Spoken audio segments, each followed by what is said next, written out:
ನೋಡಿ ಇದೊಂದು ಕೆತ್ತೆ ತಂದಿದ್ದಾರೆ ಮದ್ದಿಗೆ, ಎಕ್ಸಾಕ್ಟ್ ಸೇಮ್ ಬ್ಲಡ್ ಎಲ್ಲ ನೋಡ್ಲಿ.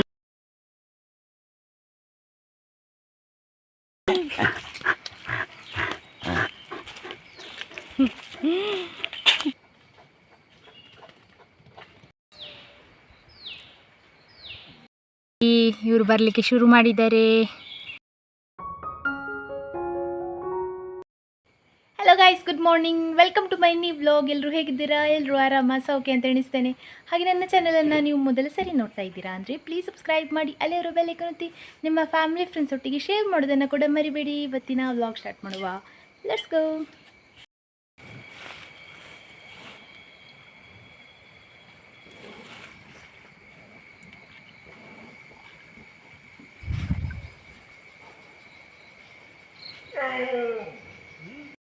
ದನಗಳನ್ನು ಕಟ್ಟಿ ಆಯಿತು. ಇಲ್ಲಿ ಅವಳಮ್ಮ ಅಲ್ಲಿ ಮೇಲೆ ಇದ್ದಾಳೆ, ಇಬ್ಬರನ್ನು ಸಹ ಕಟ್ಟೋದು. ವೆದರ್ ನೋಡಿ, ಇವಾಗ ಬಿಸಿಲು ಬರಲಿಕ್ಕೆ ಸ್ಟಾರ್ಟ್ ಆಗಿದೆ 2-3 ದಿವಸದಿಂದ. ಹಾಗೆ ಚೆಂದಾಗಿದೆ ಈಗ ವೆದರ್. ಖುಷಿ ಆಗ್ತದೆ ಬೆಳಿಗ್ಗೆ ಬೆಳಿಗ್ಗೆ ಹೀಗೆ ವೆದರ್ ನೋಡುವಾಗ. ಮಳೆ ನೋಡಿ ನೋಡಿ ನೋಡಿ ಉಂಟಲ್ಲ. ಚಿಂಕು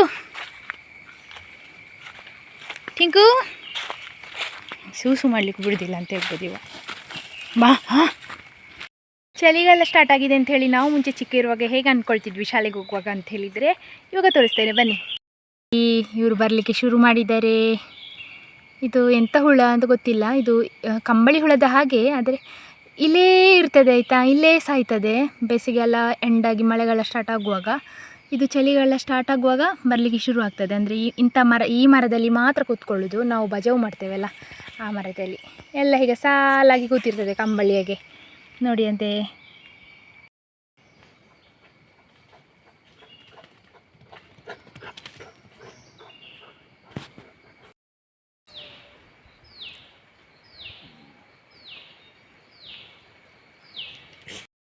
ಟಿಂಕು ಆಜಲೆ ಚಲ ಥ್ಯಾಂಕ್ ಯು. ಕೈ ಎತ್ತದು ಹೇಳ್ತಿದ್ದೆ, ನನಗೆ ಗೊತ್ತಾಗೋದಿಲ್ಲ ಮಾತ್ರ. ಆದಲ್ಲಿ ಟಿಂಕು ಕ್ಯೂಟು ಟಿಂಕು. ಚಲ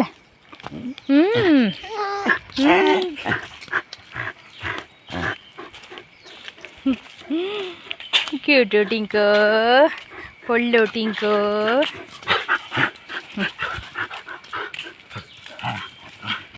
ಬಟ್ಟೆ ವಾಶ್ ಇತ್ತು, ಅದು ವಾಶ್ ಮಾಡಿ ಮತ್ತು ಒಂದು ಸ್ವಲ್ಪ ಒಳಗಿದ ಕೆಲಸ ಎಲ್ಲ ಮುಗಿಸಿ ನಾನೀಗ ಸೊಪ್ಪಿಗೆ ಹೋಗ್ತಿದ್ದೇನೆ. ಸುಮಾರು ದಿವಸ ಆಯಿತು ಸೊಪ್ಪು ಮಾಡದೆ. ಮತ್ತು ನಮ್ಮಲ್ಲಿ ವಜಾ ಉಂಟಲ್ಲ, ಬೇಸಿಗೆಗಾಲದಲ್ಲಿ ಸ್ಟಾಕ್ ಮಾಡಿದ್ದು ಅದುಂಟು. ಹಾಗೆ ಇಬ್ಬರಿರೋದ್ರಿಂದ ಅಷ್ಟು ಸಗಣಿ ಆಗೋದಿಲ್ಲ. ಹುಲ್ಲು ತಿಂದವರು ಅಲ್ಲೆಲ್ಲೇ ಹಾಕ್ತಾರಲ್ಲ, ಹುಲ್ಲನ್ನು ಇಳಿದು ಕೆಳಗಡೆ ಹಾಕಿದ್ದು ಕೂಡ ಸಗಣಿ ಆಗೋದಿಲ್ಲ. ಮತ್ತು ಇವಾಗ ದನಗಳನ್ನು ಒಂದು ಕಡೆ ಬೇರೆ ಕಡೆ ಕಟ್ಟಿದ್ದುಂಟು. ಹಾಗೆ ಅವ್ರ ಹತ್ರನೇ ಹೋಗಿ ಸೊಪ್ಪು ಮಾಡುವ ಅಂತ ಅವರನ್ನು ಬದಲಿಸಿದಾಗಿ ಸಾಕ್ತದೆ, ನನಗೆ ಸೊಪ್ಪಾದಾಗೂ ಆಗ್ತದೆ. ಮಣ್ಣಿನ ಮೇಲಿಂದ ಹುಲ್ಲಿಗೆ ಹೋಗೋದು, ಹುಲ್ಲು ಮತ್ತು ಸೊಪ್ಪಾದರೆ ಕೆಲಸ ಆಗ್ತದೆ. ನಿನ್ನೆ ಎಕ್ಸ್ಟ್ರಾ ಕೆಲಸ ಇತ್ತು, ಸಗಣಿ ನೀರು ತೆಗಿಲಿಕ್ಕೆ. ಹಾಗಾಗಿ ನಿನ್ನೆದು ಲಾಗ್ ಇರಲಿಲ್ಲ ನಂದು.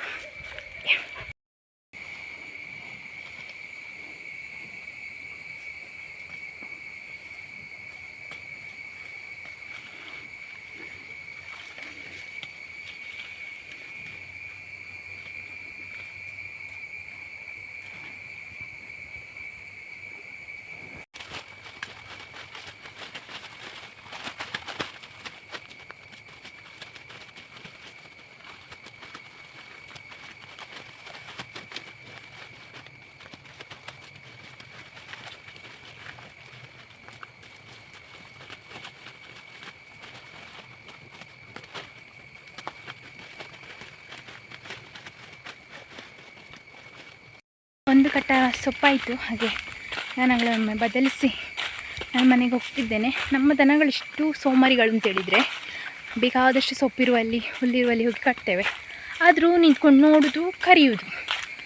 ಅದೇ ನನಗೆ ಅಲ್ಲಿ ನಾವು ಮೊನ್ನೆ ಬೆಂಗಳೂರಿಗೆ ಹೋಗಿದ್ದಾಗ ಪಾಪ ದನಗಳು ಬಿಸಿಲಲ್ಲಿ ನಿಂತ್ಕೊಂಡು ಪ್ಲ್ಯಾಸ್ಟಿಕ್ ಮತ್ತು ಈ ವೇಸ್ಟ್ ತರಕಾರಿ ಸೊಪ್ಪೆಲ್ಲ ಬಿಸಾಡಿರ್ತಾರಲ್ಲ, ಅಲ್ಲಿ ಈ ತ್ಯಾಜ್ಯಗಳನ್ನೆಲ್ಲ ತಿಂತಾ ಇರೋದನ್ನು ನೋಡಿ ನಂಗೆ ಬೇಜಾರು ಅನ್ನಿಸ್ತಿತ್ತು. ಬಸ್ಸಲ್ಲಿ ಹೋಗುವಾಗ ನಾನು ನೋಡ್ತಾ ಹೋಗ್ತಾ ಇದ್ದೆ.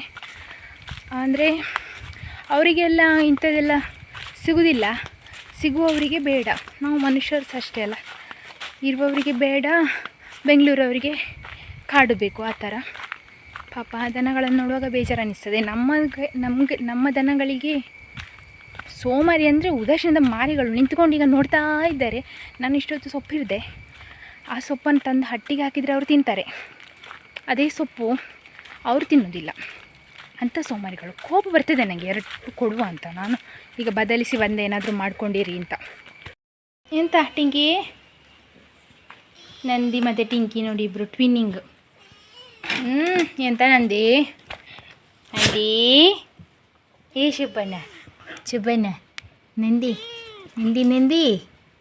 ಸ್ಟ್ರಾಬೆರಿ ಮೂಗು, ಸ್ಟ್ರಾಬೆರಿ ಬಾಯಿ ನಂದಿ. ಒಂದು ಸ್ವಲ್ಪ ಸೇಲ್ ಆಯಿತು, ಹೀಗೆ ಮಾಡ್ತಾ ಇರಬೇಕಾಯ್ತು ಅವನಿಗೆ. ಮತ್ತು ಅಲ್ಲೇ ಅಡ್ಡ ಬೀಳ್ತಾನೆ ನೋಡಿ ಅಂತ, ಈ ಥರ ಪೋಸ್ ಕೊಟ್ಟು ನಿಲ್ಲೋದು ಅಂತ. ನಂದಿ ಓಯೋ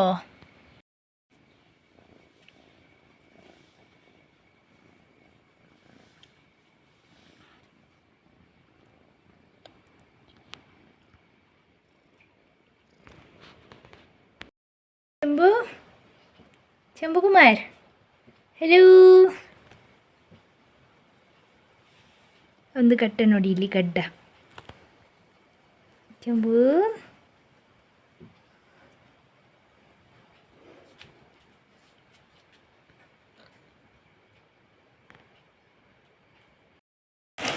ಊಟಾಗಿ ಚಹಾ ಕುಡಿತಿದ್ದೇವೆ.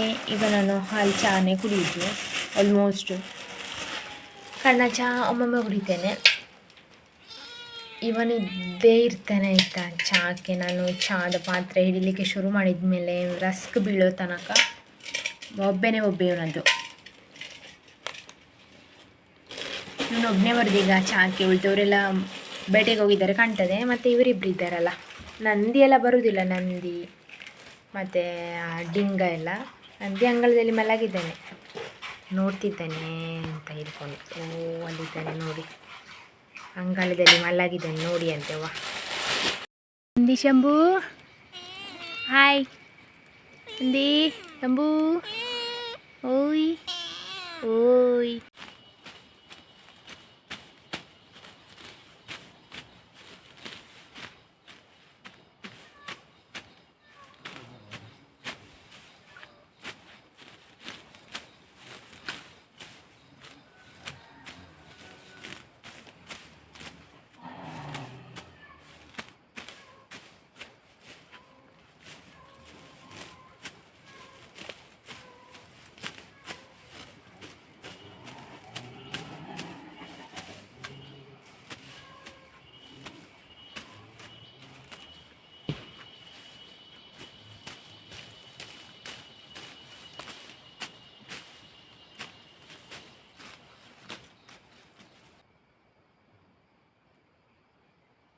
ನಂದಿ ನೋಡಿ ಮಿಡತೆ ಹಿಡಿತಾನೆ. ಎಲ್ಲ ಹುಲ್ಲು ತಿನ್ನೋದಂತ ಗೊತ್ತಾಗೋದಿಲ್ಲ.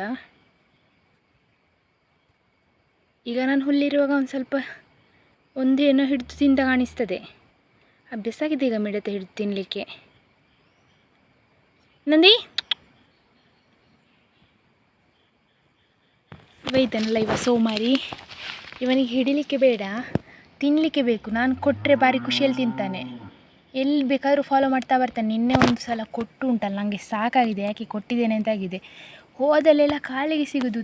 ರಾತ್ರಿ ಎಲ್ಲ ಮಿಡತೆ ತಂದುಕೊಡು ಅಂತೇಳಿದ್ರು, ನಾನು ಎಲ್ಲಿಂದ ತಂದು ಕೊಡೋದು. ನಿನ್ನೆ ಹುಲ್ಲಿಗೆ ಹೋಗುವಾಗ ಫಾಲೋ ಮಾಡ್ತಿದ್ದ ಅಂಥೇಳಿ ದಾರಿಯಲ್ಲಿ ಒಂದು ಮಿಡತೆ ಇತ್ತು, ಹಾಗೆ ಅದನ್ನು ಇವನಿಗೆ ಕೊಟ್ಟೆ. ಆಮೇಲಿಂದ ನಾನು ಫಾಲೋ ಮಾಡೋದೇ ಮಾಡೋದು ಇವ.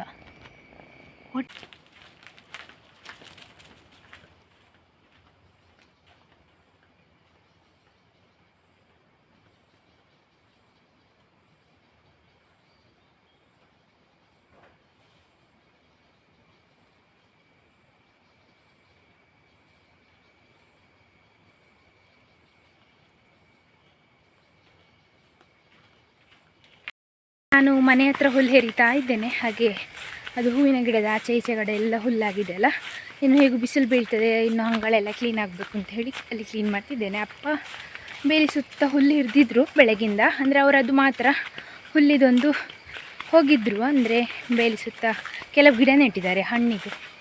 ಅದು ಅವರು ಕಳೆನಾಶಕ ಬಿಡುವಾಗ ಸಾಯ್ಬೋದು ಅಂತ ಹೇಳಿ ಅವರೇ ಹುಲ್ಲು ಎರಿತಾ ಇದ್ದಾರೆ. ಅವರವರು ಎಲ್ಲಿ ನೆಟ್ಟಿದ್ದಾರೆ ಅಂತ ಅವ್ರಿಗೆ ಗೊತ್ತುಂಟಲ್ಲ. ಹಾಗೆ ಅಲ್ಲಿ ಈಗ ಹುಲ್ಲುಂಟು, ಅದನ್ನು ತರಲಿಕ್ಕೆ ಹೋಗೋದು.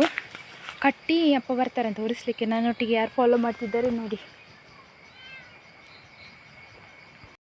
ನಿನ್ನೆ ಹಿಡ್ಕೊಟ್ಟಿದ್ದಾನಲ್ಲ, ಅದಕ್ಕೆ ನನ್ನನ್ನೇ ಫಾಲೋ ಮಾಡ್ಕೊಂಡು ಬಂದಿದ್ದಾನೆ. ನಾನೀಗ ಅವನಿಗೆ ಮಿಡತೆ ಹಿಡ್ಕೊಡ್ಲಿಲ್ಲ, ನನ್ನ ಪ್ರಾಣ ತಿಂತಾನೆ, ಅಷ್ಟು ಬೊಬ್ಬೆ ಒಂದು. ಅವನೇ ಹಿಡಿದು ತಿಂದ ಒಂದು ಮಿಡತೆ. ಇನ್ನು ಕಿರ್ಚಿದ್ದು ಕಡಿಮೆ ಆಗ್ಬೋದು ಅಂತ ಬೇರೆ ಕಡೆ ಕಿರ್ಚಿದ್ದು ರಿಂಗ. ಗಿಡಕ್ಕೆಲ್ಲ ಗುಂಟು ಹಾಕಿದ್ದಾರಲ್ಲ, ಅದಪ್ಪ ನೆಟ್ಟದ್ದು ಬೇರೆ ಸೈಡಲ್ಲಿ. ಯಾಕಂದರೆ ಇಲ್ಲಿ ಕರೆಂಟ್ ಲೈನ್ ಇಲ್ಲ. ಕರೆಂಟ್ ಲೈನ್ ಬಂದರೆ ಕಷ್ಟ ಆಗ್ತದೆ ಗಿಡ ಬೆಳಿಲಿಕ್ಕೆ ಅಂತೇಳಿ. ಸ್ಟ್ರೈಟ್ ಬೆಳಿಬೋದಲ್ಲ ಆ ಥರ ಅಂತ.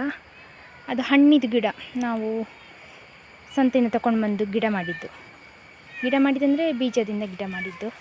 ಇವಾಗ ನೋಡಿ ಲಿಂಡಿಜ.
ಅಪ್ಪ ನೋಡಿ, ಇದೊಂದು ಕೆತ್ತೆ ತಂದಿದ್ದಾರೆ ಮದ್ದಿಗೆ.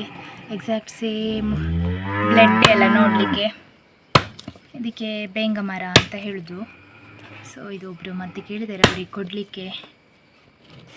ಇದು ಸೊಂಟ ನೋವು ಮತ್ತು ಹೆಣ್ಮಕ್ಳಿಗೆ ಪ್ರಾಬ್ಲಮ್ ಇರ್ತದಲ್ಲ, ಅದಕ್ಕೆ ಮದ್ದಾಗ್ತದೆ ಇದು. ಅದಕ್ಕೆ ಒಬ್ಬರಿಗೆ ಕೊಡ್ತಾ ಇದ್ದಾರೆ ಅಪ್ಪ, ಅದು ರೆಡಿ ಮಾಡ್ತಿದ್ದಾರೆ. ನಾನು ನಿಮಗೆ ತೋರಿಸುವ ಅಂತ.